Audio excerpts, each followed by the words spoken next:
hello everyone नमस्कार आज आको एटा मिनी ब्लग লৈ আহিছো এইকেদিন ইমান বেছি গৰম একো কাম বন কৰিবৰো মন নাযায় ঘৰৰ পৰা ওলাইও যাব পৰা নাই এইটো ভিডিও আসলতে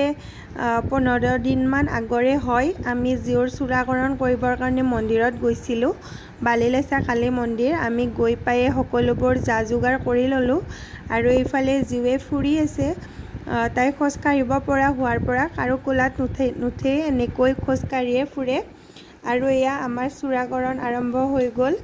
জিও কেনেদৰে চুলিবোৰ কাটি দিছে তাই খুব ভাল পাইছে তাই হাঁহি দেখিছেনে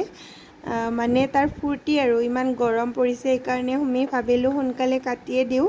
একদম খামচি ওলাই অৱস্থা নাই আৰু এয়া টুকটুককো চুলিখিনি কাটি দিলো তাক কোলাত লৈ কাটিব লগা হৈছে ভয় কৰে কান্দি কান্দি অৱস্থা বেয়া হৈ গৈছে তাৰ কিবাকে জোৰ কৰি কিবা কিবি বুদ্ধি দেখুৱাই বস্তু দেখুৱাই কাটিলো আৰু এয়া জিওৰ গা ধোৱা পৰ্ব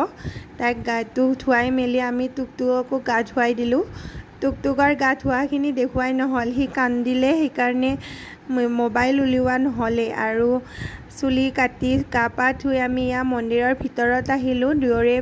নিয়মবোৰ কৰি ললে জিওৰ চূড়াকৰণৰ টুকটুককটো এনে কাটি দিছো আগতে তাৰ চূড়াকৰণ কৰিছো আৰু এয়া জিও তাই খুব ভাল পাইছে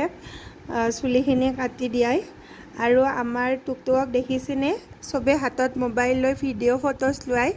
হিও ভিডিও কৰে সকলোকে ইয়া হি ভিডিও কৰি আছে সকলোকে তেন্তে ভিডিওটো আজি ইয়াতে সমাপ্ত কৰো ভাল পালে যদি সকলোৱে লাইক কৰিব আৰু চেনেলটো প্লিজ সকলোৱে সাবস্ক্ৰাইব কৰি দিব